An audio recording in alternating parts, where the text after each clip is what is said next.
In this episode, I'm going to give you a recap of what you should do to start your detailing business if you have a budget of $100,000. So this one was a cool conversation that I had. I won't show you the conversation, but I'm going to give you the recap of what we spoke about, my recommendations, and really like the mental shift you need to do because the way that they were talking, it was very like, hey, we're just going to keep on spending. And I quickly said, hey, that's not the way to go. So you'll learn a lot of information on this one, whether you have a $100,000 budget or a $2,000 budget, a lot of what I say is going to be applicable to your business. And if you are looking to kind of streamline your operations, if you need a way to kind of organize your customers' information and just streamline what you're doing in your business, we've been using Jobber for the last 5 years every day in our business. When it comes to sending out quotes, getting them accepted, then paying a deposit, paying invoices, sending out reviews, sending out automated appointment reminders, keeping track of all our customers' information, their addresses, their vehicles, their payments, and everything to basically run our entire operations. It's been through Jobber. We use it both on our laptop when we're in the office, when we're out in the shop, and on our phone.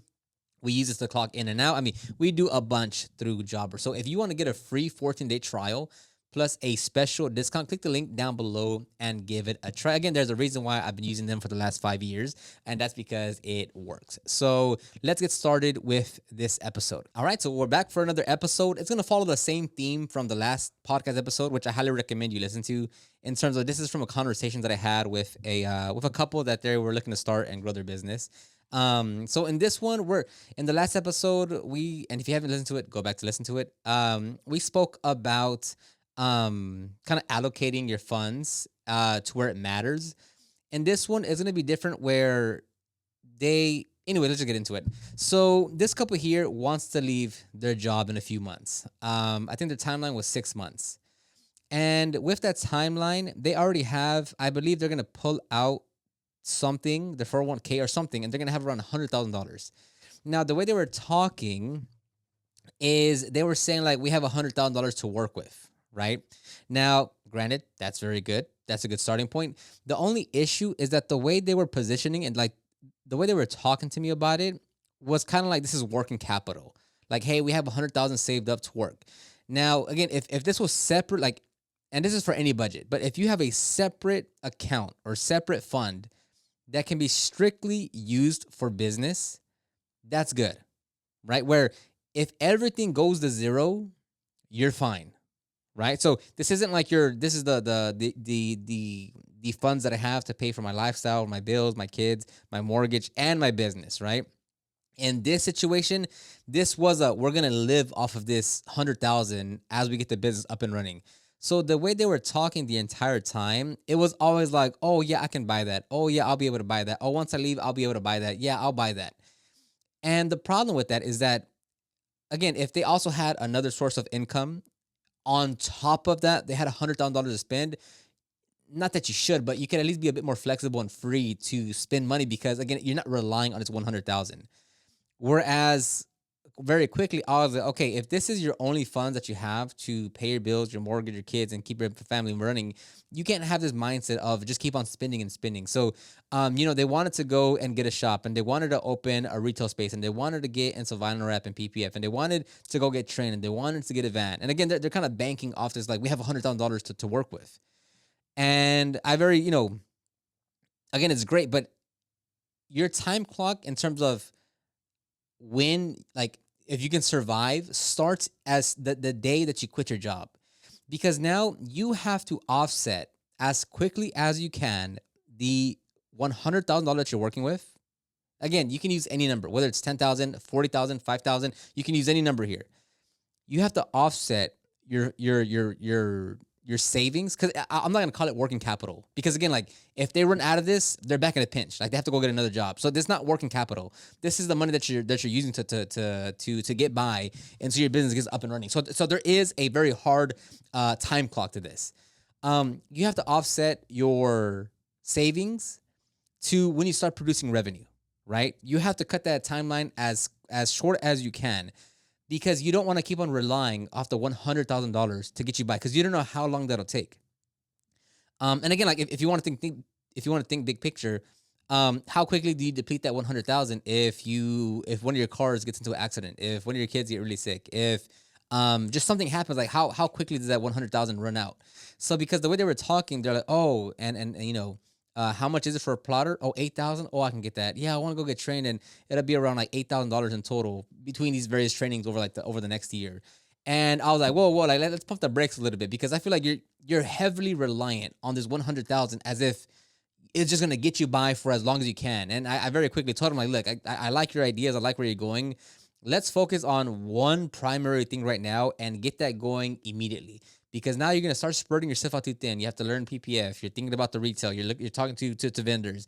You want to get into 10. You're barely learning detailing. You're not really doing much correction and coding. Like let's this is all great, but let's stop all of that. We got to focus on the primary thing you need to do right now to start producing income as quickly as you can, because that 100,000, if you keep on spending it left and right, it's not going to last you very long, right? Again, it could if you're being proactive with your planning and you have the right strategy in place.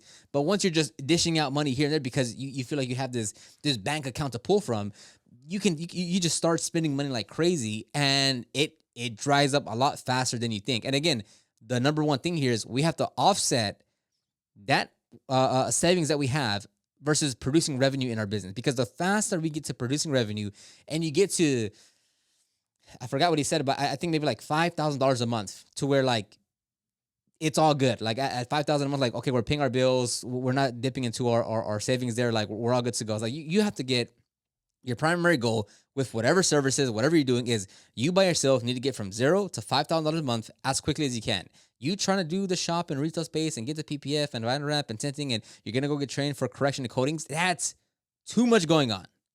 So I said, if you wanted to do one thing, go into obviously do the detailing and correction and coating, like do that. And if you wanted to do one film, get into window tint. Don't think about PPF. If there's someone that wants PPF, just give it to someone else, because you have to get hyper focused on getting to $5,000 per month as quickly as you can. And again, going back, if you listen to the last episode, if we allocate these funds properly, you can do that. It's very achievable. Whereas if you're just all over the place, you have all these ideas, you want to quit your job, and oh man, I have such a vision, and I'm gonna do all these things. You will dry yourself you'll run out of money much faster, because you're not focused. You're kind of going all over the place with your ideas. And again, not bad. There's just a time and place for all those things. So again, obviously, if you have $100,000 versus $4,000 to work with, yeah, there's a different level of what you can do naturally, right? At 100,000, you can start spending $1,000 a month to just get correction and coatings. You'll be booked out. Like factually, assuming you have everything else in place, you'll start getting customers. Whereas if you have 4,000 to work with, I mean, you know, just naturally you could spend more and kind of test more and spend more if you have $100,000 versus 4,000, because with 4,000 or whatever I said, you have to hope that money turns around a lot quicker than the 100,000. But again, like regardless of whatever fund you have, like you have to be smart about it. You can't just spend for the sake of spending. And the problem happens is when you think you have more money, again, whether it's 8,000, whether it's 3,000, whether it's 100,000, is that you feel like, I forgot what I was gonna say. When you feel like, oh, I'm sorry. When you have more money, or you think you have, and I say you think you have more money because you're coming from the place of like, oh, I could spend for that. Oh, I have enough for that, right? Again, whether it's 8,000, 3,000, or 100,000, you think you have enough, to where you end up spending more, right? Because now you have 100,000, you're like, yeah, the root pest polishers, they're 700 and 800 each, but like I have 100,000, so let's buy once, let's buy the good product once, and then let's not worry about it. So instead of what you could spend $600 for two Milwaukee cordless polishers and the batteries, you end up spending let's see, 714, let's say $2,100 on some root pest polishers, not including the pads and compounds that you have to purchase, right? And it's these little things that start to add up that you think you have this fund of like, oh, I can just go and like, yeah, let me filter by most expensive because I have the budget for it. That's the wrong way to think about it, because again, I mentioned this in the last episode. You need to extend that budget as far as you can, right? And some things, yeah, you can spend a bit more because it's going to make sense operationally. Where like for instance, like if you're gonna buy a generator and you know you're gonna have these tools running and such, yeah, it makes sense to spend on a 3,500 watt generator versus a 2,000 watt generator, just because a 3,500 watt generator will let you run more things at once, which a bigger machine is gonna cost more. Whereas if you save and spend a 2,000, you simply won't be able to run as many machines as you want at once. So in that situation, yeah, it makes sense to get the bigger generator because you already know the setup you're gonna run. Whereas if you're just getting started and you're not doing that many corrections and coatings, and you're like, yeah, let me buy two Rupes polishers. It's like, why? I mean, like, if a Rupes costs like 700, that's $1,400. Whereas with one Milwaukee M15 cordless, it's like 260. And you got about the batteries and such, but let's say you have the batteries. I mean, it's 260, and buy two of those, that's 500, somewhere around there. So things of that, like it makes a big impact, right? And again, the number one thing should be get to $5,000 as quickly as you can. Right? You're not gonna hire anyone. You're not gonna go and look for a shop. You don't need to go get a new van. Like forget all of that. Use your personal vehicle. Don't care what vehicle it is, and use that setup you have right now to get to $5,000 as quickly as you can, while spending the least amount of money. Because that same $100,000 you are using to pay your mortgage, to pay your bills, to buy food, buy groceries. Like so, it's not all strictly $100,000 for the business, right? And like if you know how much you need per month to like pay for your bills and all that, you shouldn't even say $100,000, right? Like if you know that you need the essentials is, let's say, $3,000 a month. I'm making up numbers to like run your household, right? Well, then off the top you're gonna need $36,000 set aside just to make sure you're covering all your basics, right? So now realistically, you have $64,000 to work with in terms of putting it to your business, right? And again, that's assuming you don't have an emergency, a car, a wreck, or something, a medical problem that you need more money instantly. So really, like, if you really want to look at it, you have $50,000 to work with. Now, that's a far less cry than $100,000. So these are the things you have to look at, because they were talking about, yeah, we want to get into PPF and vinyl wrap and window tint, and I was like, oh, have you looked into like what plotter and all that? And they're like, oh, well, what's that? How much does that cost? And I'm like, see, that's the high end plotters of GraphTech will run you around $8,000 to $10,000. And they're like, oh, okay, I think we can get that. It's like, what? Like, pump the brakes a little bit here, because now if out of the 100,000, you realistically have 50,000, because 36,000 is to pay your bills. You have an additional 30, 40, 14,000 for like saving, so to speak. And you're really working with 50,000, and then now you're gonna spend 8,000, call it, right off the top. So now you're at 42,000. Like it's shrinking a lot faster than you think. So it's okay. Like you gotta slow it down. Like this is just too much. You're going too many places. Like you have to be a lot more focused with what you have going on. Because then we started talking about like, well, the plotter itself, if you want to go on the high end, like 8 to 10,000, a more entry level will be 3 to 4,000. Or if you really want to just get bare bones cheap on Amazon, there's like a $400 one.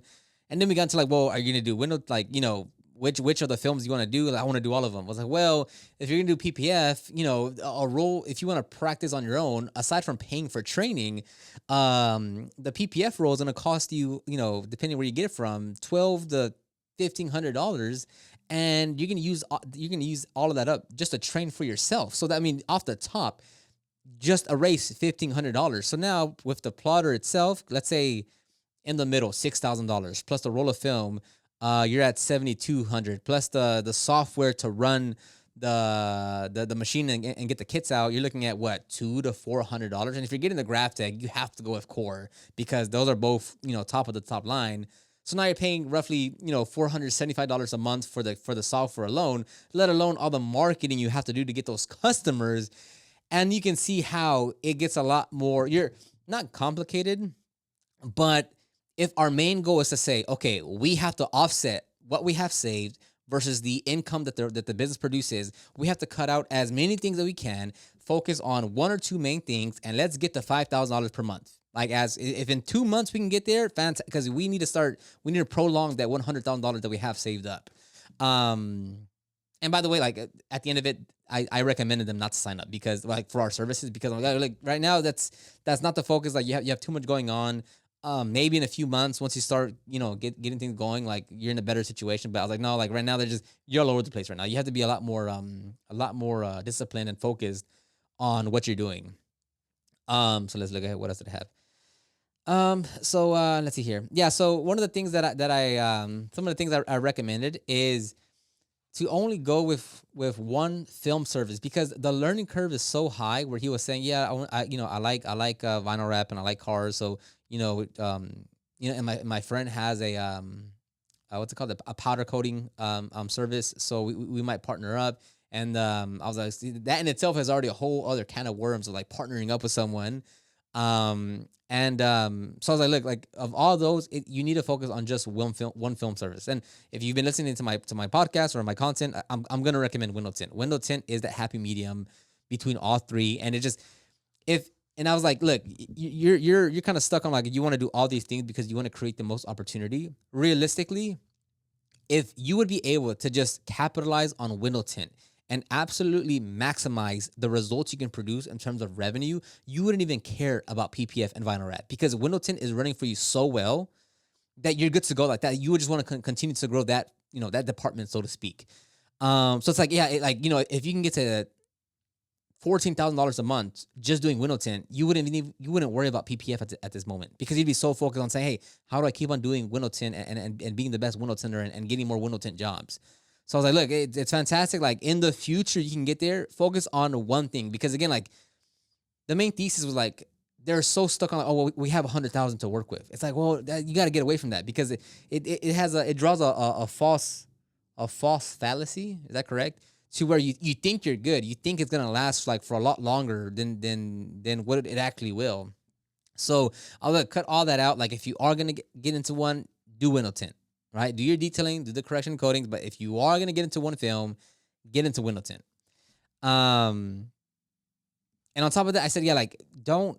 Another recommendation is they don't need to buy tools and products, because over the last 2 years, I believe they spent around $20,000 getting, I don't know everything, but like getting like a rig set up and a van and all the tools and products over the last 2 years. So they were, they've been slowly working at this, right? So once they leave, they won't touch the 100,000 to get like, at least they shouldn't get more tools and products. So over the last 2 years, they spent like $20,000 getting, their mobile rig set up and all that. So at that point, I was like, okay, look, because they were talking about, hey, do I need to get this? Do I need to get? I was like, bro, you're good to go with what you have. So you need to stop spending. And that's what I'm getting at, of like, when you have more money, you feel like you could spend more and just keep on buying, because hey, eventually I'll need that, right? But that's the wrong mentality to have. Like, so I said, like, from this point on, you don't need to purchase any more tools and products. Like, you are set to go with detailing, because the problem was they weren't really detailing yet. Like, it's not like they had customers every weekend and they're servicing them, 4 to 8 customers a month. Like, they're not even doing that. So a lot of what they were planning and what they were buying was based on the assumption of what they need once they actually start doing it. And everyone falls into that problem where they'll say, oh, well, what if we have a customer that wants this? So yeah, we need to buy these things. And what if we have a customer that has this kind of vehicle? So yeah, we need to get these things. And it's like, look, well, you won't know what you'll actually need or what you're actually going to use until you go out there in the field and you start working on customers' vehicles. Because most likely than not, a large majority of what you purchase, you're not going to use at all. You're spending based on the assumption of the scenarios you're going to get in. But the reality is, like, most things that you do will be pretty cookie cutter on working on customers' vehicles. Yeah, let's see what else is in my notes here.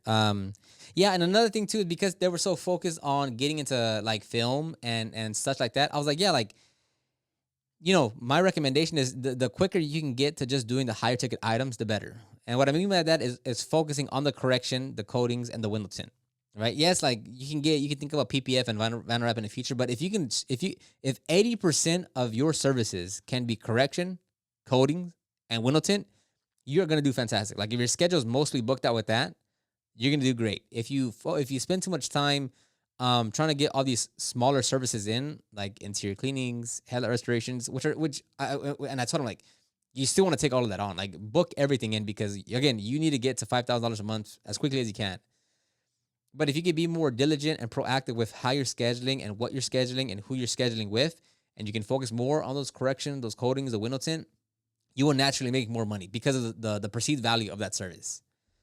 Um, and then yeah, my last point here is that they need to stop seeing the $100,000 as a save as working capital and see it more as a savings account. And again, like I don't want you to think like, oh well, I don't have 100,000, so this episode doesn't apply to me. It's all the same thing, right? Granted, again, starting with 100,000, or let's call it 50,000. That's starting with 50,000 versus 5,000. Yeah, there's a bit of a difference there. But if you know the levers to push and pull, if you know what you need to do to grow your business, it still comes down to the same thing of like understanding where to allocate your money, right? And I mean, honestly, like for the most part, like at this point, another main focus that I told them, I was like, you need to get customers. Like you can talk about training, and you're gonna go here for this correction and coding training. You're gonna go over here for this 110 PPF, and it's all fantastic. But don't get distracted. Like your primary focus right now, even that you're still at your job, your primary focus should be to get customers right now. Like that's the only thing you need to be worried about right now. Because once you get that part down and your phone starts ringing and you start to book in customers, then you can start focusing on everything else you need to do. And in this case, we're going to talk about pricing, right? In terms of like, okay, well, now you need to understand the sales process. Now you need to understand how to price better. Now you need to understand how to get reviews. Now you need to understand how to follow up. But none of that happens if we're just still stuck on like, what tools and products do I need? Should I get this? Should I get like, oh, we're done there, right? You're good. Right now, everything should be revolving around sales and marketing, because until you don't, if you don't get that part down, you're not going to get to the operations part and the finances part, because you're still stuck on the on the getting the products down. So like the main focus is like, I don't care if it's SEO, Meta ads, Google ads, whatever you're doing. If you're spending money on the up, like you need to get the phone ringing and you need to start booking customers in now. And again, like if you're gonna go the organic route and you wanted to do SEO, it's like even if you can't, like if and I think we spoke about like even extending his. No, that was another gentleman. Never mind. And it's like, look, even if you could if you wanted to and you wanted to start working on SEO now, you won't see results till, since they're new to everything, and learning SEO in itself would be a whole different skill as well. If you could typically get results between 6 to 9 months, just because he's so new to everything, so new to marketing, so like it would be even a bigger learning curve for him to learn. I would put, you won't see any results between 9 to 16 months, because there's so much, he has so much going on, right? That I was like, 9 months, you probably wouldn't see any difference. But what I'm getting at is like, even if you have to like extend how long you're going to stay at your job, that way, at least during this moment, you can already start actively marketing your business, working and learning everything about SEO and implementing it into your website, so that in, call it 12 months, at least you're far ahead with your SEO, versus you're going to leave your jobs in 3-4 months. And then you're like, okay, so what's this SEO thing? Like you're already kind of falling behind in time. Again, and you can't look at that $100,000, which is probably really like 50,000, and say, oh no, but that 50,000 has me. For a few months, it for sure will. But again, if we don't offset that savings with the with producing revenue, at some point a month goes by and you're like, ooh, okay, well maybe it's going down a bit, and then another month goes by and you're like, okay, hey, like we really need to like slow down on this and this that. And then at some point, you're gonna, the next month comes around, and you're like, you're gonna really be sweating, like, okay, hey, like we need to, like, where's the money at? Why aren't we doing this? And what's really happening? And do we sell this? Like, you don't want to get to that point. So yeah, that was an interesting one. That was one that I don't really, talk to many people that have that amount of money to start with, and it was an interesting conversation to have. So again, hopefully that you learned from something. You took something away from this. I mean, I still think it's applicable across the board, right? Because the main thing is like, you don't want to rely on this amount of money that you think will last you and get you by, relative to like how long is it going to take you to start your business and actually start producing revenue. So anyways, I'll end it right there. Hopefully you learned something, and I will talk to you later.